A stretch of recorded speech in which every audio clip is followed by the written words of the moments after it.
Aujourd'hui, j'ai ma bande organisée de sœurs, de sisters.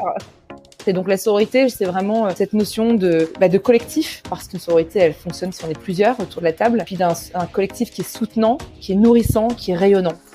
Elle a été là dans les moments les plus difficiles de ma vie, et aussi des moments les plus drôles de ma vie. Qu'est-ce qu'on a rigolé, les poilades qu'on a pu avoir ensemble, les délires. Les gens ne comprennent pas notre langue d'ailleurs. Cette femme a changé ma vie. Bienvenue dans le podcast Gang de copines. Je suis Elodie et dans ce podcast, je discute avec des femmes qui me parlent d'une de leur histoire d'amitié. Parce qu'aujourd'hui, mes amies ont toutes et chacune une place tout à fait particulière dans ma vie et je sais que je ne suis pas la seule, qu'on est nombreuses à s'appuyer sur la sororité. Alors voilà, j'ai juste envie d'exposer la beauté et la puissance des amitiés féminines. Parce qu'on a toutes de belles histoires à partager. Bonjour Marion. Bonjour Elodie. Alors Marion, tu vis à Lyon, tu as 42 ans et tu es coach au féminin. C'est ça. Je vais te laisser en dire un peu plus sur toi. Est-ce que tu veux te présenter ? Oui, avec plaisir Elodie. Déjà, merci beaucoup de cette possibilité de pouvoir intervenir sur ton podcast.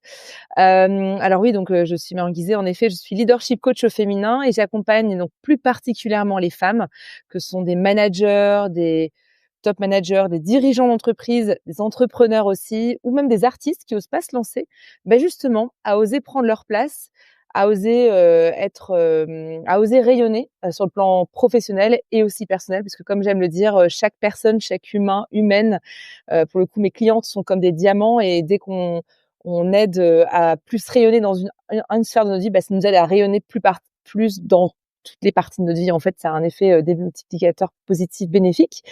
Voilà, je les aide aussi à dépasser le syndrome de l'imposteur, à avoir confiance en soi, à oser prendre la parole en public, à être plus connecté avec ce qui résonne vrai et être aligné pour avoir un impact plus puissant, qui a plus de sens en fait. Parce qu'au fond, ce qu'on a le plus besoin, je pense, ou envie, c'est vraiment cette quête de sens et de la nourrir, cette quête de sens. Voilà, donc j'ai cette facette de coaching qui est là depuis 12 ans, depuis 2013. Et je suis spécialisée au féminin plus depuis 2019.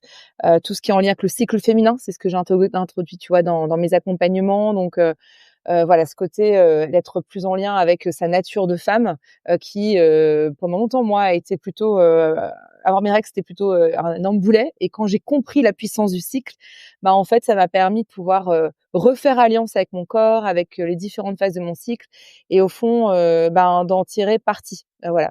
Et plus que partie, c'est de pouvoir surfer sur la vague et que ça m'aide au quotidien, comme femme, comme entrepreneur et dans ma vie globalement. Je suis aussi conférencière, donc voilà, sur des sujets qui peuvent être liés au féminin et pas que, et comme formatrice aussi, où j'utilise l'improvisation théâtrale aussi en entreprise. Donc j'ai multiples casquettes, tu vois, voilà, qui se nourrissent les unes les autres d'ailleurs. En effet, il y a plein de choses et il y a plein de choses autour du féminin. Ouais. Ce qui va forcément m'amener vers la question suivante. Qu'est-ce que c'est pour toi la sororité ? Alors la sororité, pour moi, c'est un mot que j'ai, peut-être comme beaucoup de personnes qui vont nous entendre aujourd'hui, qui a été relativement nouveau depuis ces quelques dernières années. On parle de fraternité, donc puis tu sais, c'est un peu les grands mots, égalité, fraternité, etc. Et la sororité est venue croiser ma route, plus particulièrement lorsque j'ai découvert tous les cercles de femmes, déjà d'un moi en tant que Marion, sans être après donner des cercles de femmes.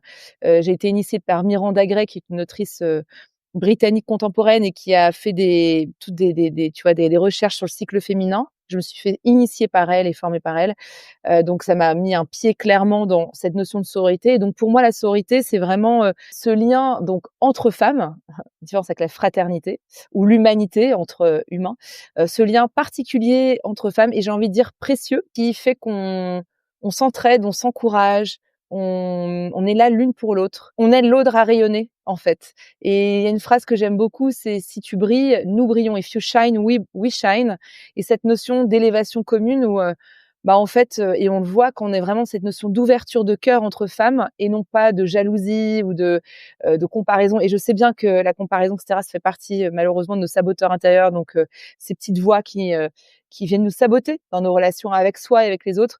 Mais quand on arrive à être un peu une forme de vulnérabilité, où on sait dans un moment de safe space, donc on peut être soi et qu'on sera pas jugé et qu'on peut être, en fait, il y a une ouverture qui est tellement nourrissante pour soi et pour les autres, parce qu'il y a des effets miroirs ultra puissants. Donc ça me rappelle en effet la lecture d'un livre de Camille Sfez sur la puissance du féminin. Et elle parlait justement de ces cercles où on avait une femme qui prenait le bâton de parole et qui en toute vulnérabilité, qui disait bah voilà, vraiment moi je suis complètement démunie et je me sens mais tellement triste parce que je sais que mon mari a une maîtresse et je sais pas comment faire et je suis vraiment mais tellement en colère contre cette femme qui a piqué mon mari, si je puis dire, etc. Le bâton de parole est donné à sa droite. Là, donc cette femme à la droite prend le bâton de parole et elle dit: «Bien écoute, au nom, moi je suis une amante en fait d'un homme qui est en ce moment marié». Ouh.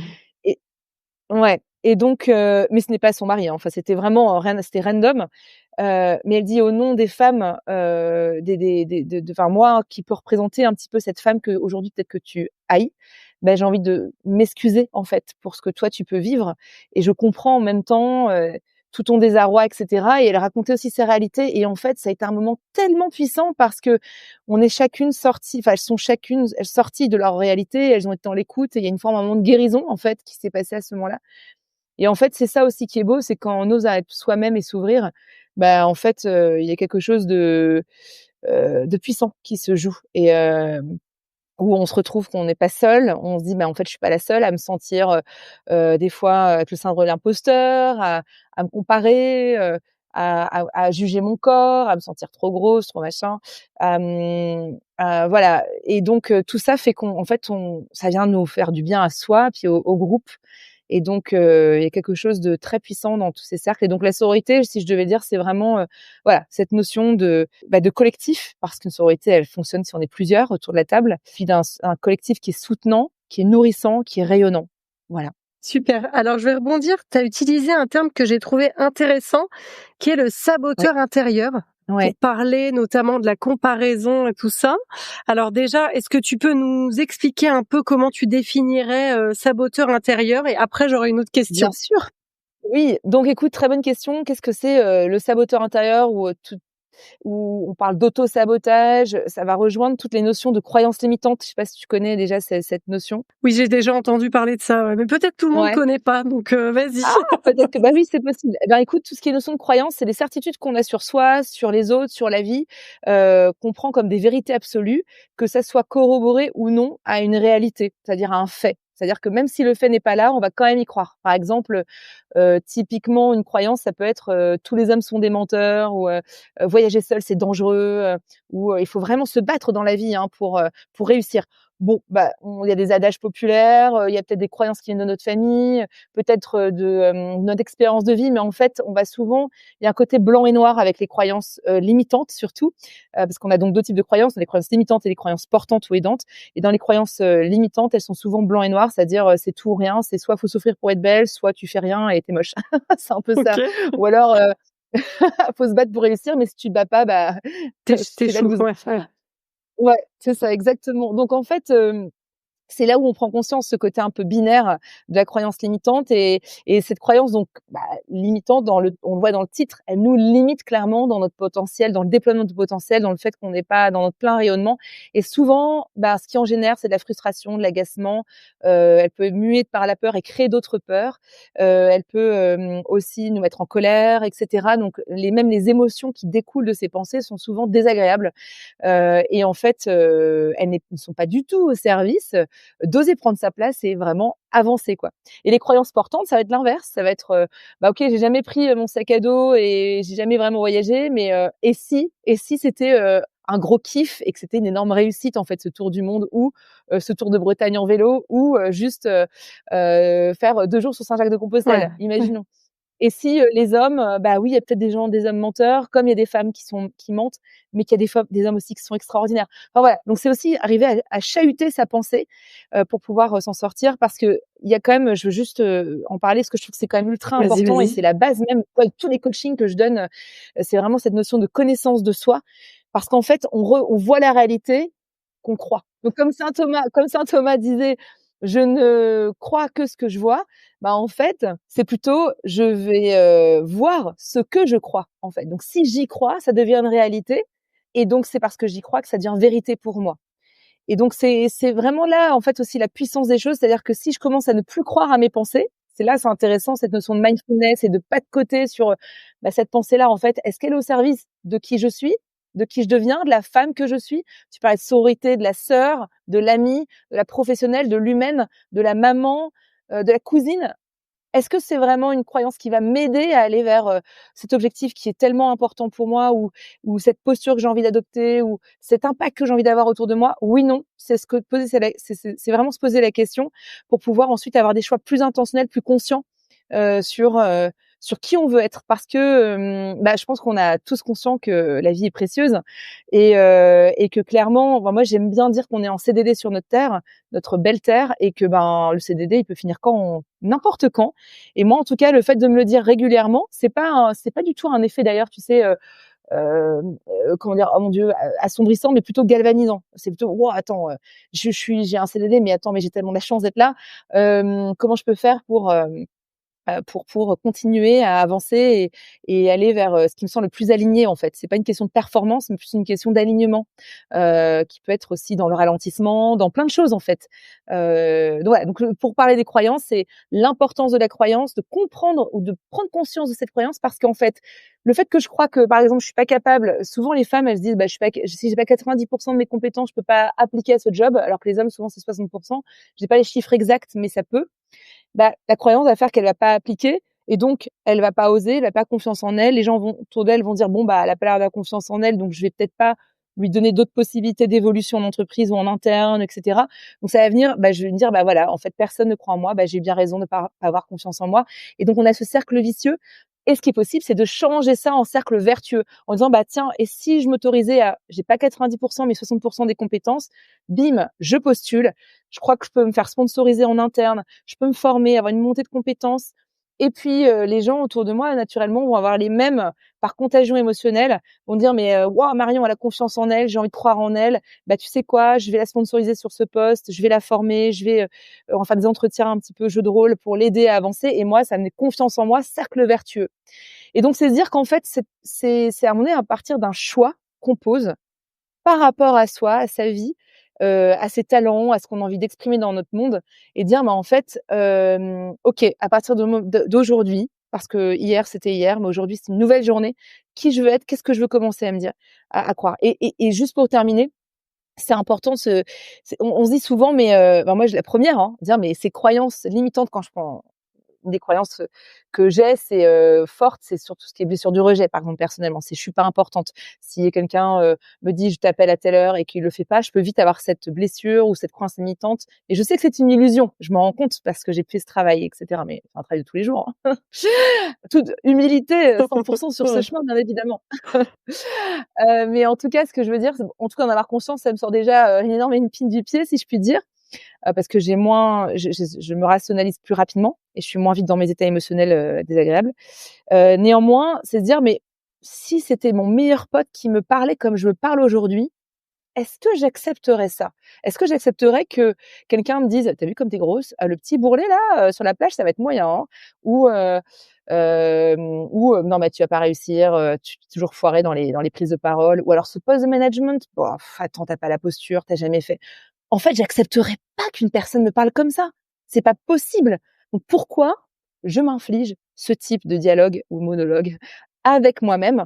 Donc c'est aussi cette prise de conscience-là en disant: «Non, non, non», en fait, prendre position et se dire: «Voilà, qu'est-ce que je dois commencer à croire pour aller de l'avant?» Et là, c'est vraiment cette notion de leadership intérieur. C'est une notion aussi que j'adore, enfin qui me au-delà d'adorer c'est qui vraiment m'inspire, c'est le inner leadership, c'est auto-réguler ses pensées pour auto-réguler ses émotions et puis vraiment baliser son chemin pour aller vers vers ce qui t'anime, ce qui est aligné. C'était une mini séance de coaching. Trop merci. Non, mais franchement, c'est trop avec bien. Je plaisir. buvais tes paroles et évidemment, j'ai pensé beaucoup à moi et à mes modes de fonctionnement en t'écoutant. Enfin, et j'imagine que ça va parler à beaucoup de personnes qui vont nous écouter aussi. Et en fait, tout à l'heure, je me suis posé la question. T'as parlé des saboteurs intérieurs, du coup, et t'as parlé du fait que il y en avait certains qui pouvaient venir, par exemple, d'une expérience avec la famille. Et je me Ouais. demandais si quelle était la place du monde extérieur là-dedans. C'est-à-dire, je comprends que il y a un gros travail à faire à l'intérieur, mais Mmh. comment on remet à sa place l'extérieur? Ouais, ouais, très bonne question. En fait, si tu veux, on est câblé comme, neurologiquement, comme j'aime bien parce que je suis un peu nulle en préhistoire et en histoire, enfin dans les dates et cetera.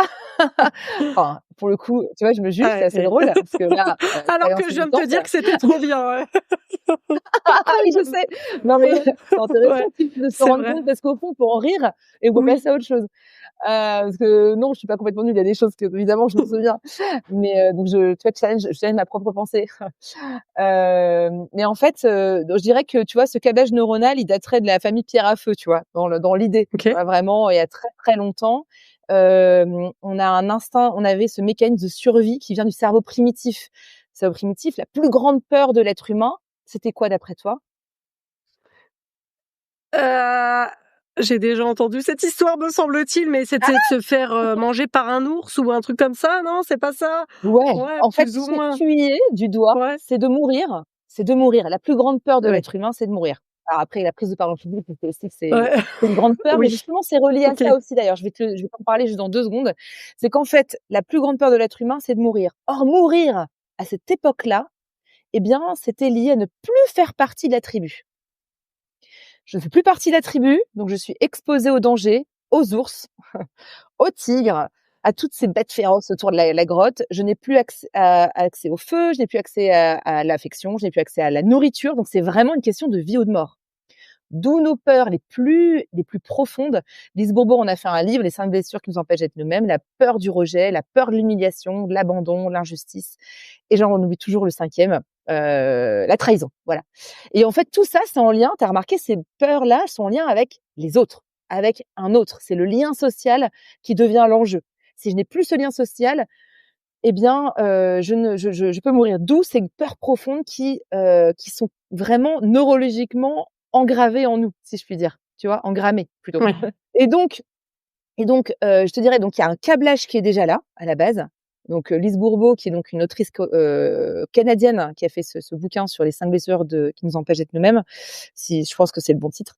Et bien, en fait, elle explique chaque blessure, c'est hyper intéressant. Donc il y a déjà ça, on peut en avoir 1, 2, on n'a pas tout le temps, c'est pas possible, sinon on aurait du mal à vivre et c'est pas souhaitable du tout. Mais après ça peut être activé par, les liens familiaux qu'on a. Les enjeux dans la famille, parce qu'encore une fois, la tribu, c'est aussi notre famille. Et donc, quelque part, on va tout faire pour que l'écosystème familial, on le respecte pour rester inclus dans cette tribu. Et donc, on va commencer à adopter certains comportements inconscients en tant que petit pour être complètement adopté justement dans cette famille. Donc, si imaginons notre maman nous dit bravo, Élodie, maman est fière de toi, tu as été bonne note à l'école, etc. Peut-être que dans toi, dans ton inconscient, tu vas dire quand je réussis, j'ai des bonnes notes, je suis aimée, je suis Mmh. inclus.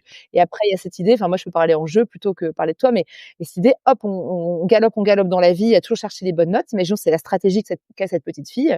Et puis ensuite, dire mais attends, à 40 ans, 45 ans, je sais pas, je fais un surmenage ou je me sens déconnectée de ce que je fais et pourquoi je fais ce que je fais et je cours après quoi? Ou qui me court après?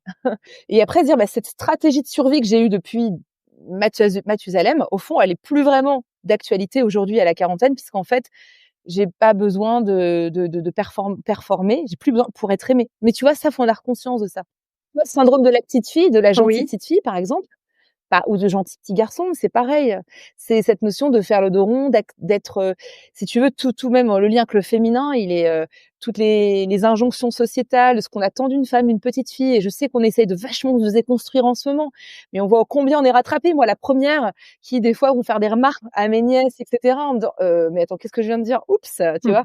Et c'est tout. On fait de notre mieux. Donc compassion pour ces générations dans lesquelles nous sommes et qui à venir, qui ont des millénaires de patriarcat et d'idées préconçues. On est en train de déconstruire petit à petit. Et voilà.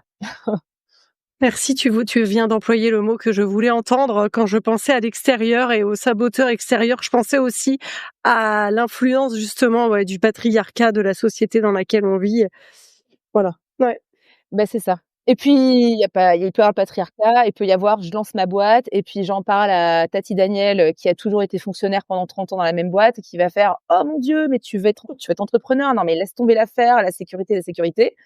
Voilà, donc Ouais. et là, ça va venir activer mes propres boutons, mes propres saboteurs et là, on a un langage entre saboteurs. Elle parle de sa peur qui va venir activer ma peur et cetera. Donc prendre conscience de ça et savoir à qui on parle de son projet entrepreneurial au début, en tout cas. Ouais. Bien s'entourer. Oui. J'imagine que la sororité, du coup, elle a une grande place dans ta vie pro et perso aujourd'hui. Oui, une énorme place, ouais, complètement.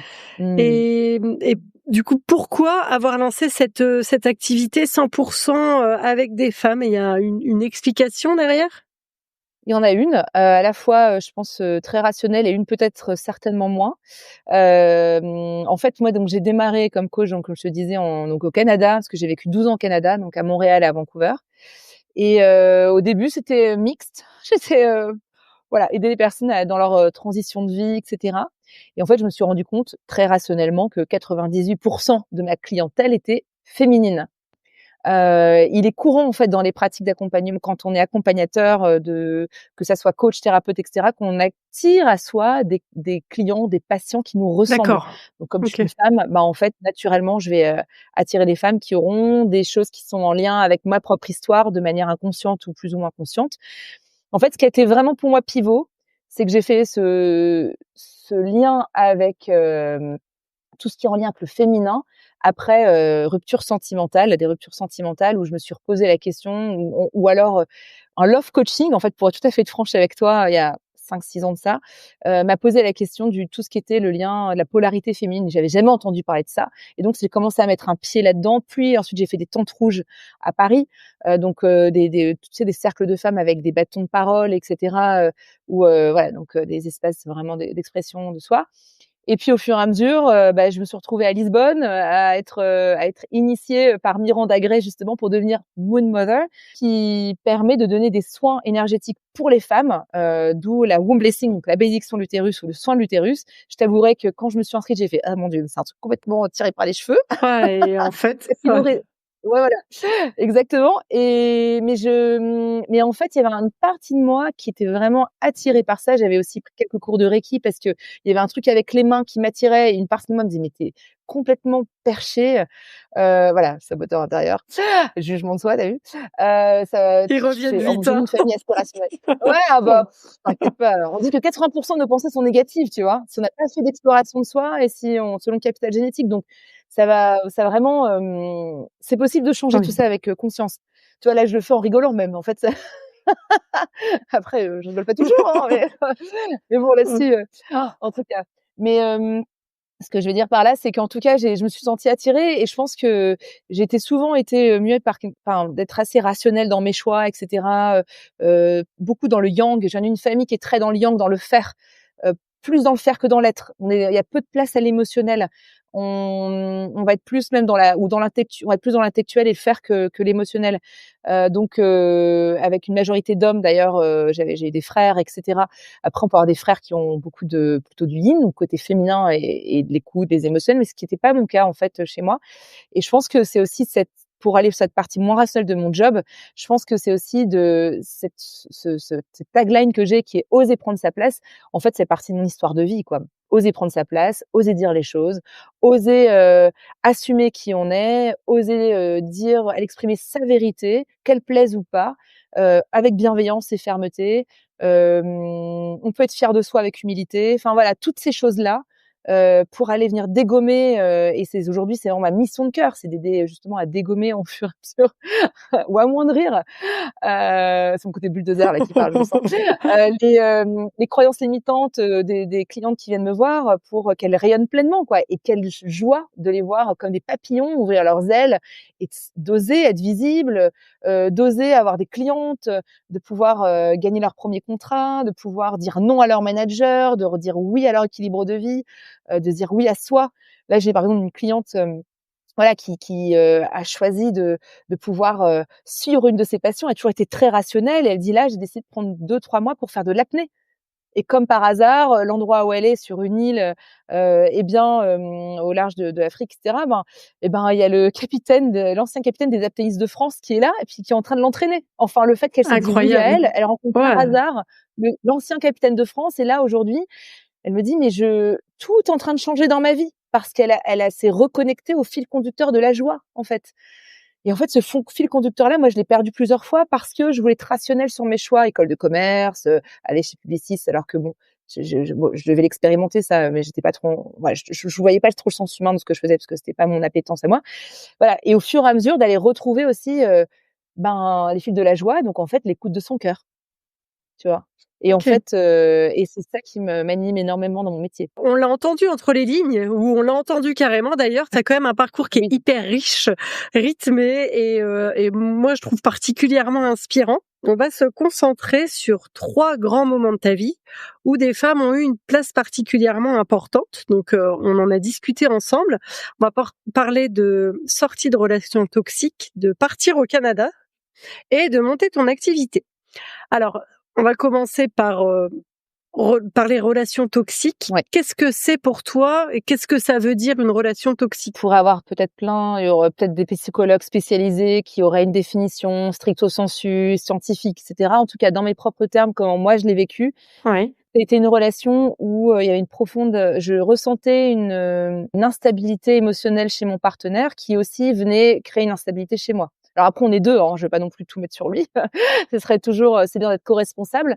Néanmoins, j'avais jamais vécu une relation comme ça. Elle devenait toxique parce que je restais aussi dans cette relation, parce que j'avais jamais vécu ça aussi, pour me donner quand même, une forme, quelque part d'excuse, de ça. Et j'étais très amoureuse, où, le matin, je recevais des critiques, en pleine figure, quitte à partir en pleurant de l'appartement, et le soir j'arrive, il avait, nettoyé tout l'appartement, des bougies partout, tout était nickel et en fait je comprenais rien. J'étais là: «Mais attends, ce matin c'était la guerre entre nous et là ce soir c'est l'amour, il est hyper in love», et en fait tout ça, on avait failli avoir un accident de voiture aussi parce qu'il avait, malheureusement, il avait pris trop d'alcool. Moi, je pensais pas à ce point, et puis il a foncé dans un trottoir, en me criant dessus, bref, et moi j'étais complètement, sidérée parce que je pensais pas que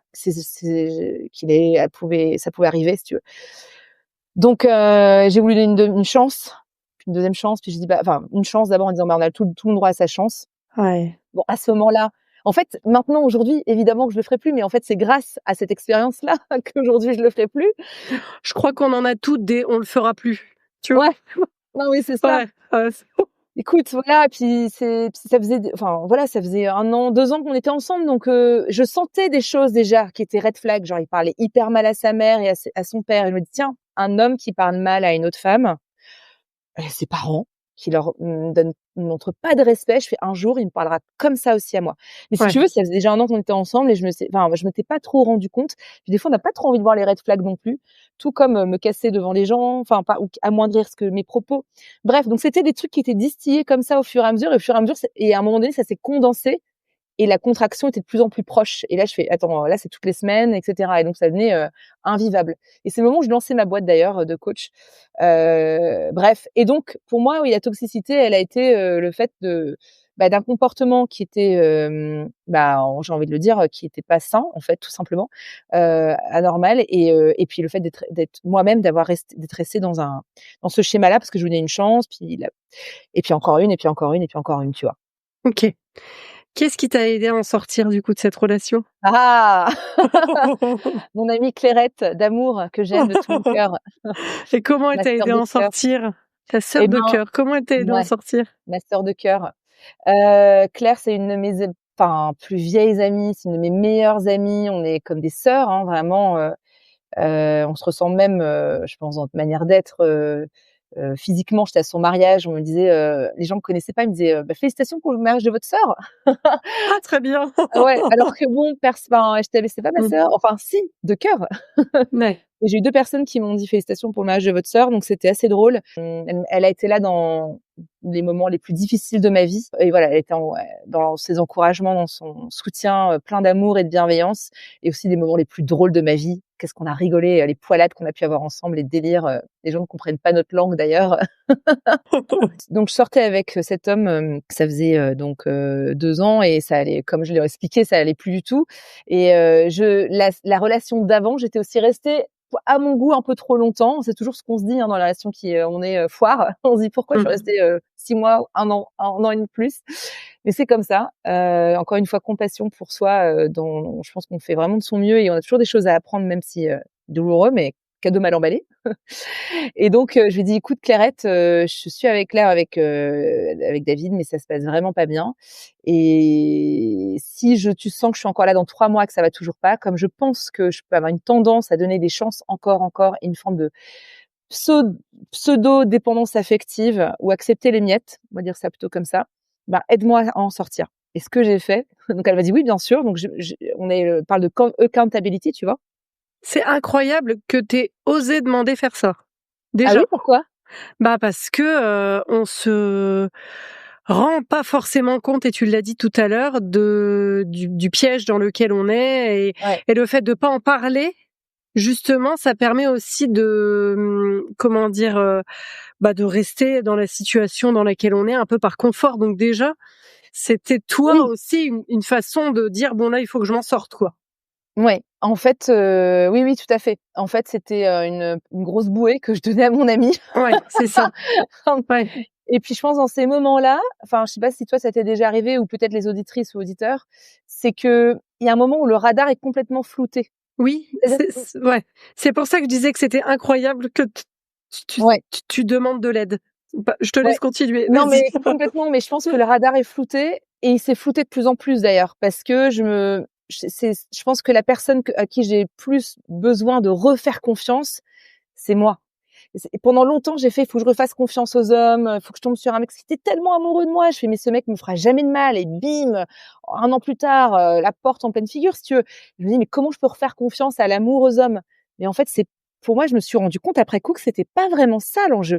C'était de faire confiance à mon radar, à ce que mes tripes me disaient et je pense que mes tripes, elles me disaient déjà ça depuis longtemps, mais que j'étais pas capable de l'écouter et moins on l'écoute, moins on s'écoute, moins on a confiance en soi, et cetera. Et l'inverse, c'est vrai.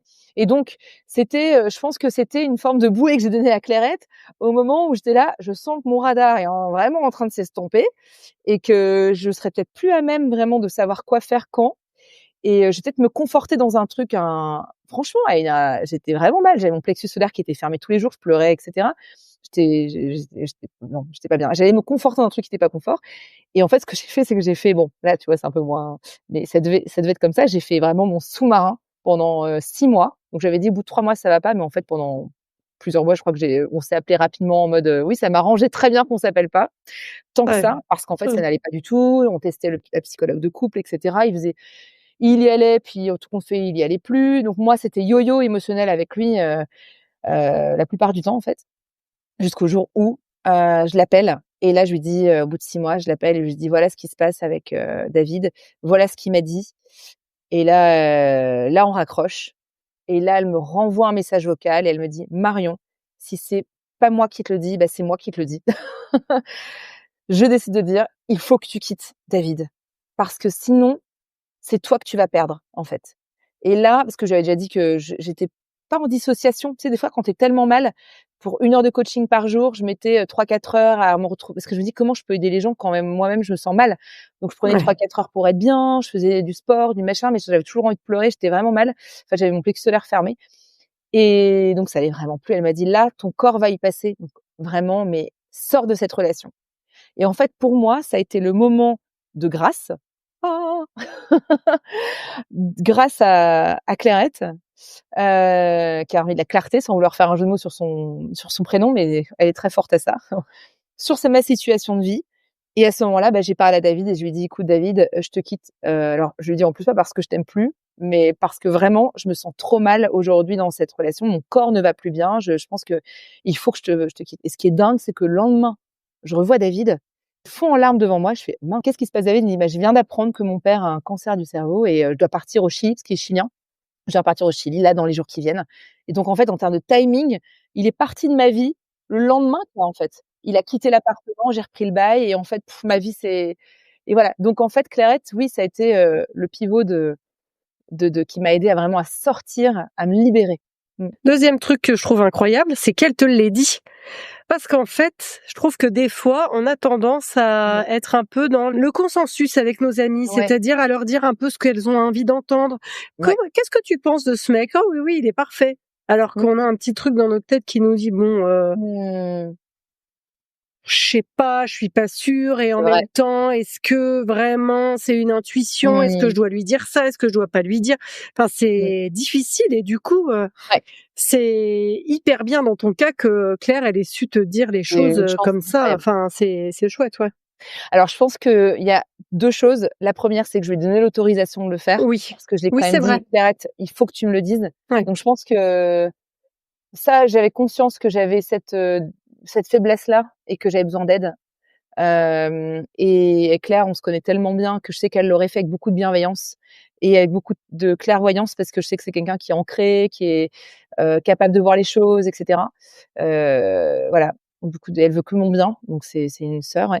Et deuxième chose, c'est aussi quelqu'un qui a une personnalité, qui est affirmée et qui ose dire les choses et c'est vrai que, voilà, et en effet, je pense que des Ouais. fois, aujourd'hui, je m'autorise, avec elle d'ailleurs, à le dire aussi sur des choses à Claire, tu vois? Mais t'as raison de repréciser le fait que tu lui aies posé la question, parce que c'est vrai que des fois, on pourrait avoir Mmh, tendance à donner des conseils ou des avis non sollicités qui peuvent parfois faire plus de mal que de bien quand la personne en face, c'est pas le ouais. moment pour elle, quoi. C'est ça. Enfin, Et ouais, je pense que, tu vois, rien de tel que si on est cet ami en question, qu'on voit qu'il y a un truc qui foire vraiment dans la vie de sa pote, de lui dire: «Est-ce que tu m'autorises? Est-ce que c'est OK? Est-ce que c'est le bon est-ce que tu m'autoriserais à dire peut-être une impression, c'est peut-être pas la bonne?» Mais même tu vois, d'amoindrir les choses. Peut-être pas la bonne, peut-être que je me trompe, mais il y a quelque chose que je perçois et c'est juste par amitié, mais voilà. Mais c'est sûr que ça dépend aussi et l'autre peut dire oui, non. Encore une fois, c'est une question de chacun se responsabilise. Et on sait pas la graine et si on aide son ami à sauver 6 mois de sa vie, enfin après je pense que toutes les expériences sont à vivre, mais des fois, pas toujours. oui, et puis peut-être pas, on n'est peut-être pas obligé de faire durer les trucs pendant 5 ans Voilà, non plus, ouais, voilà. exactement. Ouais. Mais encore merci pour ce mini coaching de nouveau sur le sujet de comment on fait pour aider une copine quand on voit qu'elle est dans une relation pas terrible, Ouais. quoi, et qu'on a une sale sensation. Et puis rien de tel de le faire en amont ou après, tu vois, après coup en disant: «Ah tiens, les filles, ou les femmes, vous êtes d'accord, pour la prochaine fois, est-ce que, chacun on s'entraide?» Tu vois? C'est une Sororité trop dont on bonne parlait. idée, carrément. Ouais, Ouais, on se ouais, dit on les se le choses. dit, quoi. Ouais. Mmh mh. Mmh mh. Là, c'était pour parler de relations toxiques et de comment tu as réussi à en Ouais. sortir avec Claire. Pour passer au deuxième sujet, donc tu es partie au Canada. Dans quel contexte? Je suis partie en 2007, à Montréal et dans le contexte, qu'en fait, si tu veux, j'avais fait donc une école de commerce, j'étais partie, ensuite, j'ai fait un stage de fin d'études qui m'avait pas trop plu chez Publicis, j'en ai parlé rapidement, je voyais pas trop le sens humain. Je suis partie ensuite en Équateur 3 mois, j'ai eu la piqûre avec Erasmus déjà que j'avais fait avant, j'ai eu la piqûre des des voyages. Mais en rentrant, j'étais complètement paumée, complètement, parce qu'en fait, tous mes potes, la majorité, c'est un peu cliché, mais travaillaient à la défense, savaient, ce qu'ils voulaient faire. Ils avaient pris le stage 28, ils avaient démarré sur un CDI et moi, j'étais là, mais en fait, mon stage 28 ne m'avait pas plu, donc je me voyais pas dans la communication, mais qu'est-ce que je vais faire de ma life, en fait, clairement? Donc j'étais case départ à Lille chez mes parents, à faire un petit job, alimentaire. Que je décrépissais total et à un moment donné, avec mon copain, je me souviens, j'arrivais dans ce restaurant, je fonds en larmes et je disais: «Non mais en fait, page blanche, je sais plus ce que je vais faire de ma vie». Et je me souviens qu'à un moment donné, il y a eu comme tu sais les élans de vie qu'on a de temps en temps dans ces moments de difficulté, on se dit la lumière jaillit dans le chaos, hein, quelque part. Je me suis dit: «Mais qu'est-ce qui me ferait triper?» et à un moment donné, je sais pas, j'ai dû voir, je pense, la couverture de l'Express Magazine tous les ans, ils mettent le Canada, tu sais, en première page et je sais pas, j'ai eu un flash et je me dis: «Mais le Canada, ces grands espaces, les lacs, la montagne, les ça a l'air ouf cet endroit, dingo» et je me dis: «C'est vrai, on parle souvent du management nord-américain, ça a l'air dingo aussi, j'aimerais bien aller voir» et mon anglais est trop pourri. À la limite, je vais pas perdre mon temps d'aller, améliorer mon anglais. Et puis donc j'en parle à mon copain de l'époque, qui pourtant est très enraciné, moi je suis ch'ti à la base donc comme toi d'ailleurs, hein, Oui, c'est un ça. point commun, Ouais. le ch'ti. On va éviter ça, on peut faire l'accent si tu veux. Non, Ah je oui, rigole. bah, oui, oui, merci, oui. Et on n'y est plus maintenant, Ouais. on ne peut plus faire cet accent. Je peux le faire, sans demande. Bref, mais en tout cas, donc voilà et lui, bah, il m'a dit: «Écoute Marion, tu sais quoi? Je te suis, si tu pars au Canada», à la base, c'était l'idée, un billet aller-retour, tu vois? Pour juste tester parce qu'on sait pas, en fait, comme j'avais jamais été là-bas. Mmh. Je regarde aussi, j'avais pas d'argent sur mon compte en banque et comme par hasard, mon père me dit: «Écoute, on a ouvert un compte en banque, toi toute petite, pour tes futurs projets, tu as 3 000 €, bah, prends cet argent pour prendre un billet d'avion». Donc j'étais: «Ouais, banco» et ensuite, c'était l'histoire des visas. Parce que oui, quand on sort de l'Europe, moi, j'étais partie en Équateur, donc 3 mois, mais je devais avoir un visa de touriste. Mais Ouais. là-bas, il y a tout un visa si je veux travailler parce que j'étais là pas juste comme touriste, je voulais vraiment bosser et cetera. Et donc là, il y a plus de visa et j'étais en lien avec l'Office franco-québécois pour la jeunesse, OFQJ, si c'est bien ça, ouais. Pour, même un peu, tu sais, être en lien avec le Canada pour comprendre un petit peu comment fonctionne le Canada un peu en amont. Et j'avais eu cette femme le matin au téléphone qui m'avait donc expliqué comment ça fonctionnait. Et je m'étais dit: «Attends, il y a plus de visa, mais ça se trouve, eux, ils ont un pool de visas pour leurs membres. Donc peut-être que je peux, leur téléphoner, leur dire, bah, je peux venir, je sais pas, ou peut-être qu'il y a une possibilité». Et à ce moment-là, donc je l'ai au téléphone et je lui dis: «Écoutez, voilà la situation, mon copain veut partir et plus de visa. Comment on fait?» Puis elle me dit: «Écoutez, ce matin, je vous ai eu au téléphone. Vous m'avez fait un compliment qui a illuminé ma journée. Eh bien, Excellent. je vais vous mettre 2 visas de côté pour vous et votre copain. Ces 2 visas, eh bien, ils sont cotés, donc tenez-moi au courant. Partez au Canada, trouvez une entreprise qui pourra activer le visa, tenez-moi au courant et voilà». Et donc c'était, à ce moment-là, si tu veux, des ailes ont poussé parce que je me suis dit: «Mais c'est enfin, synchronicité de l'univers, alignement des planètes, truc de fou, quoi». Les portes du Canada se sont ouvertes devant moi littéralement. Et donc ça vient vraiment en plus, je me suis bah, franchement, j'aimerais retrouver son email pour la remercier parce que Ah ça bah, oui. grâce à ça, cette femme a changé ma vie. Je ne serais pas celle que je suis aujourd'hui.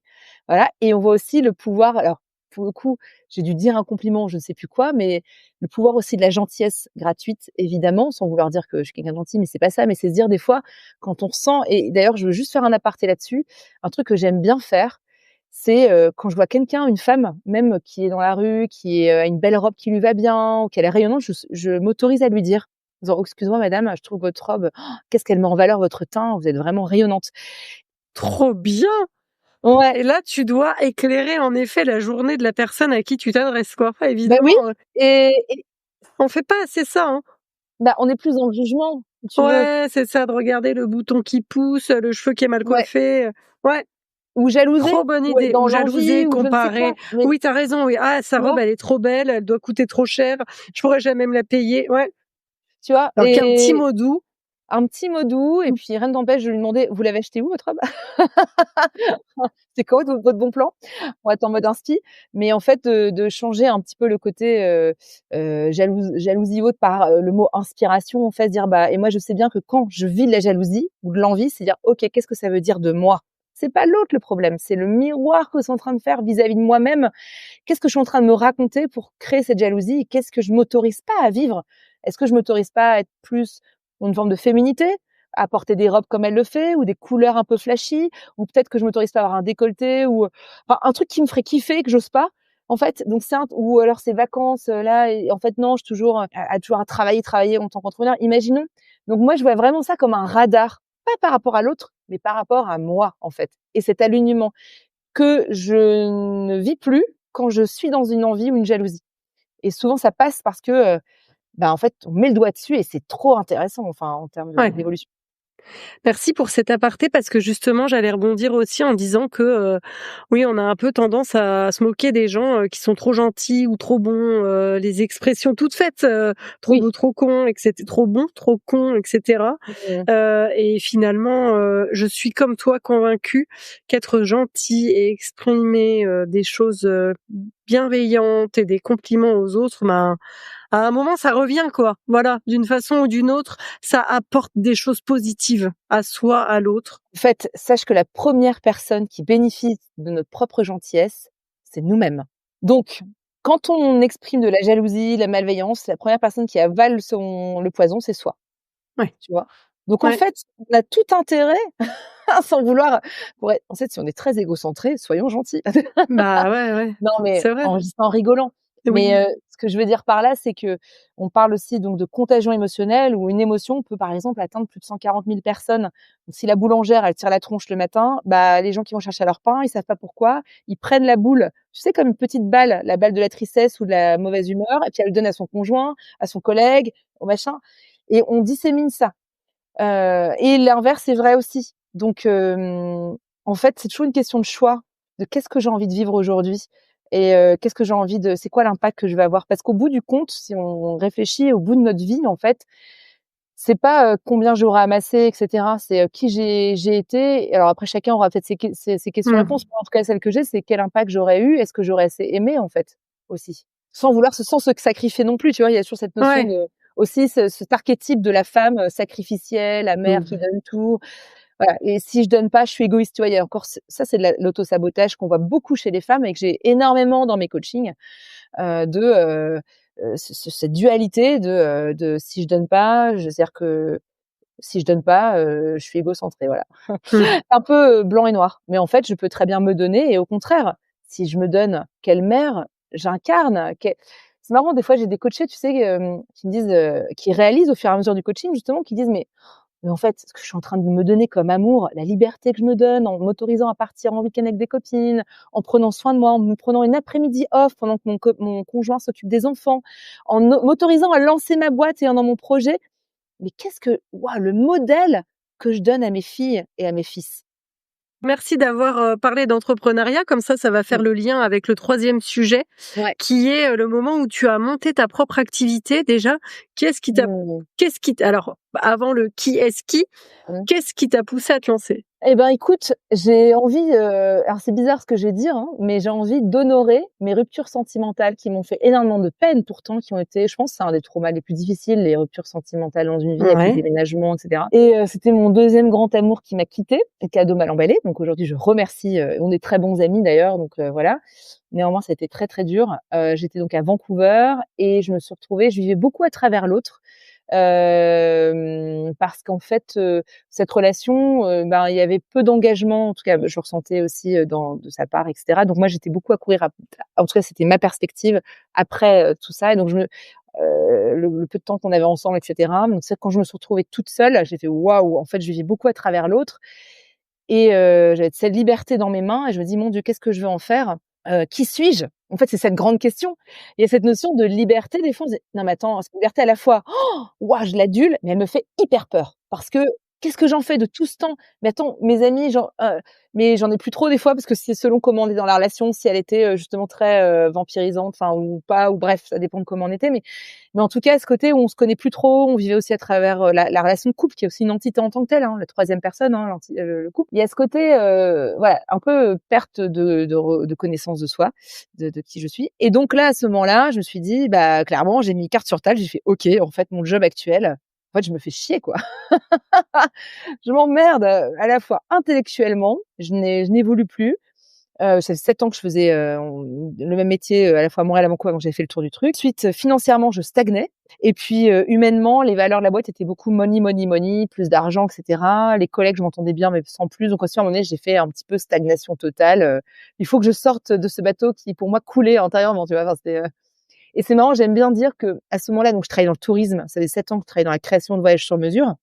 Donc je créais des voyages pour, par exemple, des Thomas Cook qui voulaient emmener des Français ou des Néo-Zélandais ou des Australiens au Canada. Et je me dis: «Mais en fait, j'étais moi-même touriste de ma propre vie». Alors je suivais un peu les opportunités, mais sans avoir vraiment fait le choix de me dire: «OK, qu'est-ce que je veux?» Et donc, à ce moment-là, je me suis dit: «OK, bah, opportunité. J'ai eu 30 ans en un claquement de doigts. Je vais avoir 60 en un claquement de doigts. Si c'est pas maintenant que je me bouge, bah, clairement, personne va le faire pour moi, quoi». Et c'est un peu de prendre, tu sais, la liane, j'ai pris cette au passage et de Ouais. faire, et d'aller sauter un petit peu, tu vois, dans le vide. Je sais pas pourquoi j'ai cette image qui me vient. Mais bref, mais voilà et donc j'ai décidé de me faire accompagner, et je trouve que c'est vraiment un enfin moi bon, c'est parce que je travaille dans l'accompagnement, mais c'est vrai que quand on connaît les chiffres, je crois que c'est autour de 98 du temps, on a les mêmes pensées chaque jour. Donc quand on veut changer de vie, donc de faire, d'action, ça, comment changer de vie si on pense toujours de la même manière? C'est très dur. Ouais. Donc en fait, d'avoir quelqu'un qui est un peu en mode miroir, qui te fait réfléchir sur toi, sur tes valeurs, sur tes expériences passées, c'est ce qu'a fait cette personne, qui est donc une thérapeute slash, career, dans la carrière, quoi. Et donc elle m'a fait revoir toutes mes expériences. Elle Aline, je me rappelle de son prénom, qui est une femme extraordinaire, à Educacentre, je me souviens à Vancouver, c'était un peu le lieu centre francophone, de Vancouver. Et en fait, de fil en aiguille, elle fait: «Non mais attends, toi tu adores encourager, analyser et cetera, mais tu pourrais être psy». Et j'ai fait: «Bah, psy, alors là, non, je me vois pas trop dans le passé». Moi-même, j'ai fait de la psychothérapie, je voyais pas trop. Elle dit: «Bah, coach». Je fais: «Coach? Je connais pas du tout ce métier». Faut savoir qu'en France et les États-Unis et le Canada, on a 10 ans, enfin, l'Amérique du Nord a 10 ans de décalage. Donc, OK. le coaching est né d'abord en Amérique du Nord, puis 10 ans plus tard, Ah. disséminé en Europe. Et donc je connaissais pas du tout ce métier, donc j'ai décidé à ce moment-là d'interviewer donc des femmes coachs, dont Sylvie d'ailleurs que j'appelle ma marraine coach, qui est une femme française incroyable, qui est, absolument qui est aussi, très lumineuse, et donc elle m'a parlé de son métier avec beaucoup de passion. Donc j'ai interviewé en disant ce qu'elle aimait, ce qu'elle aimait pas et cetera. Puis au fur et à mesure, bah, j'ai essayé de me faire, j'ai vu une ambassadrice de mon école de coaching, j'ai eu plein d'histoires sur une autre histoire sur l'alignement des planètes qui a fait que j'ai eu l'argent de manière complètement une synchronicité de dingue pour avoir 10 000 $ canadiens, américains sur mon compte en banque en un mois.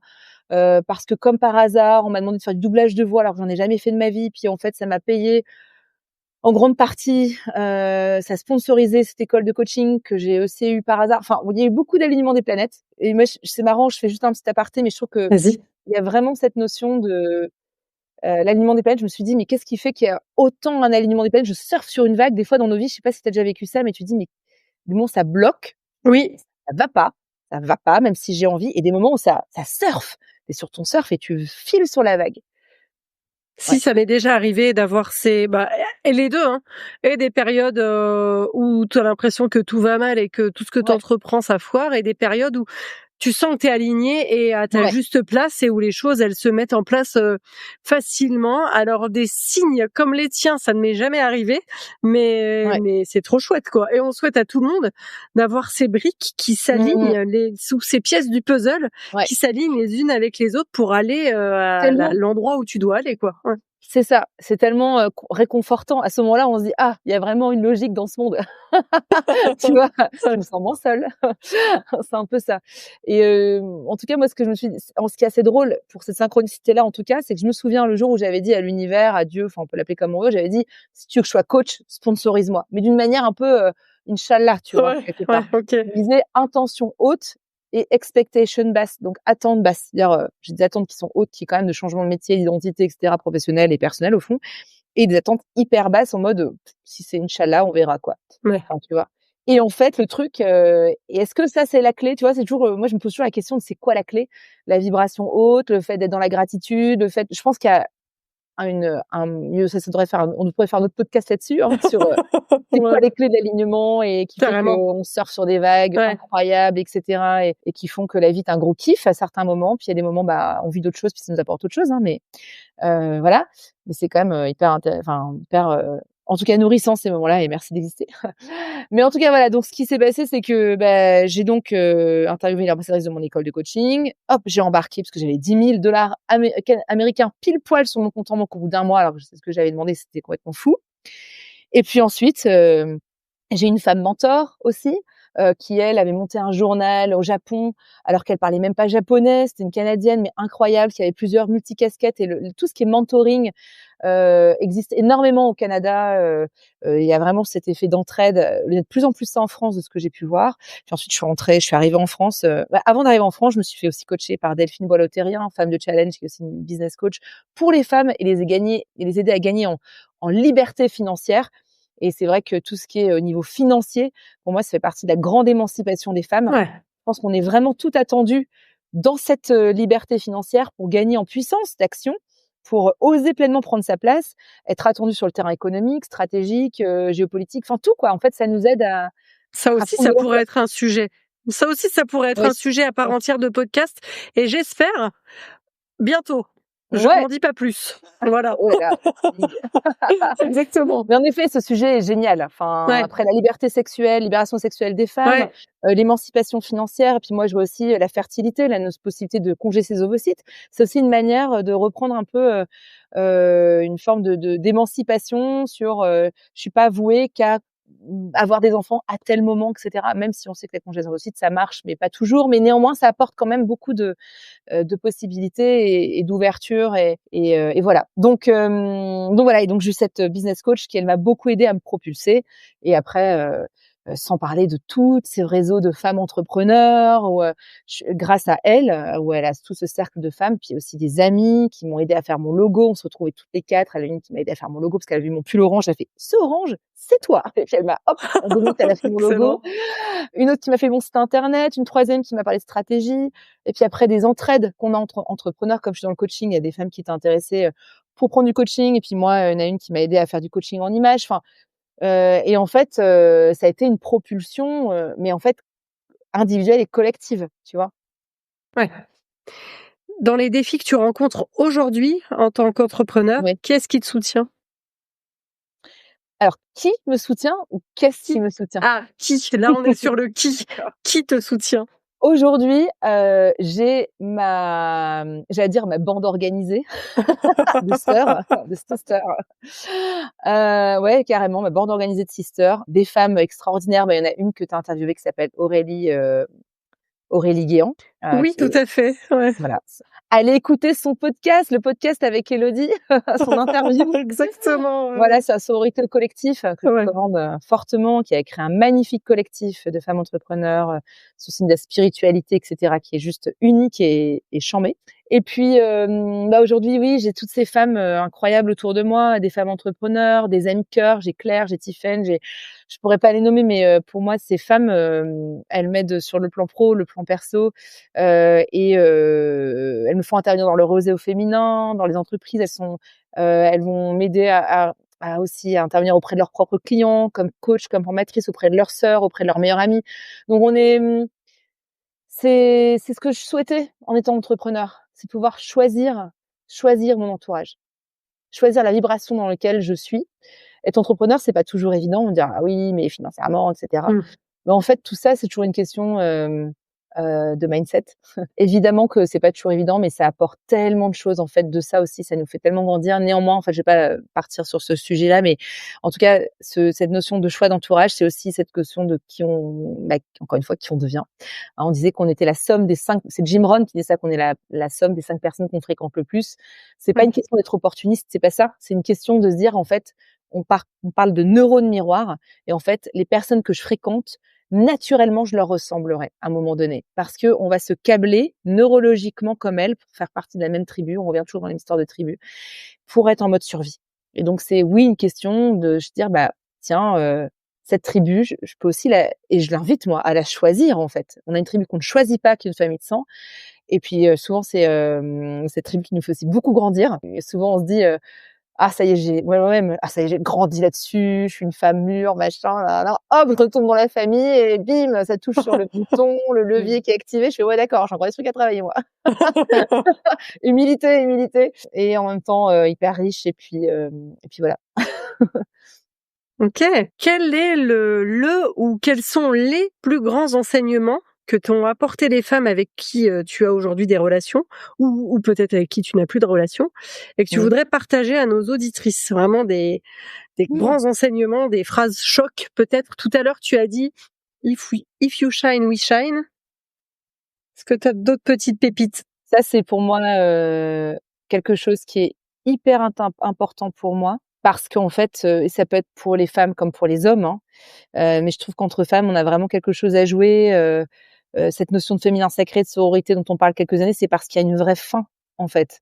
Il y a une vraie faim de se retrouver et être en cercle, c'est quelque chose qui est profondément, ancestralement connu dans nos gènes. On est faites pour se retrouver entre nous. Enfin, on le voit, ces femmes qui se retrouvent au village, même aujourd'hui dans le monde entier, enfin, qui s'entraident, qui papotent, qui vont s'encourager. Il y en a une qui est dans la galère, allez viens à la maison, ton gamin il est malade, allez viens je m'en occupe. Enfin en fait, on sait bien que c'est une de nos grandes puissances, cette entraide qu'on a naturellement les uns vers les autres et qui nous rendent plus heureuses, plus épanouies.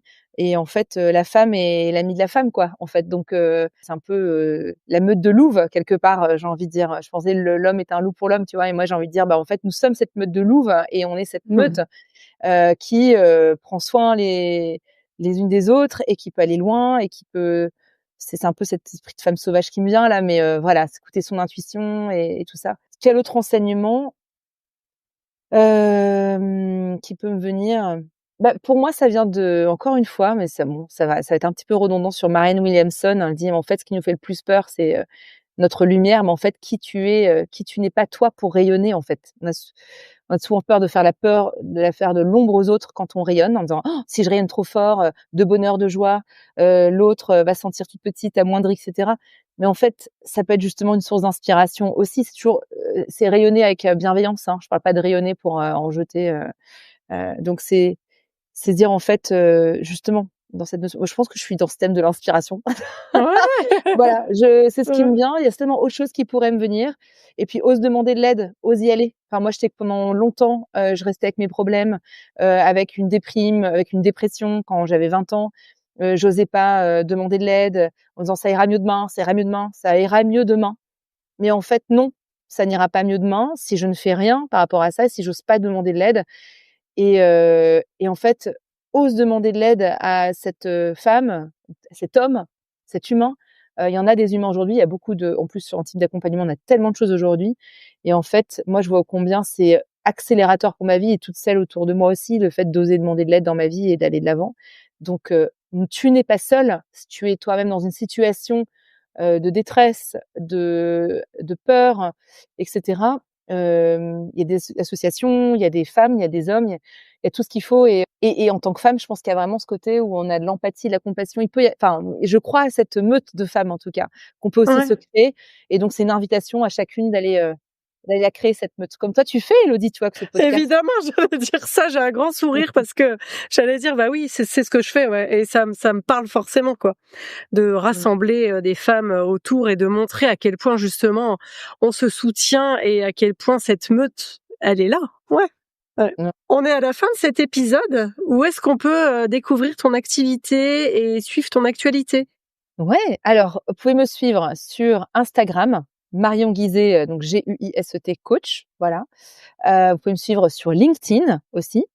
Et puis j'ai aussi mon site internet marionguiset.com qui n'est pas vraiment up to date, je vous l'avoue. Puis il y a un cadeau gratuit d'ailleurs via ce site internet sur une demi-heure de formation sur l'auto-sabotage, qu'est-ce que c'est, d'où ça vient, etc. Ok. Je mettrai le lien en description de cet épisode et dans tous les posts où on relaiera cet épisode de podcast aussi. Super. Merci beaucoup Marion. Avec plaisir Elodie, merci à toi, vraiment. C'était l'épisode 48 du podcast Gang de copines. Merci de ton écoute. Le premier mot qui m'est venu quand j'ai réfléchi à la conclusion de ce podcast, c'est générosité. Parce que je trouve que Marion a été hyper généreuse dans tout ce qu'elle nous a partagé, aussi bien sur ses expériences de vie, de sororité, que sur ses explications que moi j'ai appelées mini-coaching. C'est vraiment une belle source d'inspiration. Je sais pas si c'est parce qu'il fait beau chez moi en ce moment, mais le fait de rayonner, de faire briller d'autres femmes, ça m'a vraiment parlé. Donc mon invitation aujourd'hui, ça serait de partager ce podcast avec une femme que tu trouves particulièrement brillante, rayonnante, et de lui dire pour illuminer sa journée mais aussi la tienne. Et si tu veux partager cette expérience après, ton ressenti, on peut en parler sur Instagram. Le compte c'est Gang de Copines Podcast et pote, ça s'écrit comme une pote. À bientôt!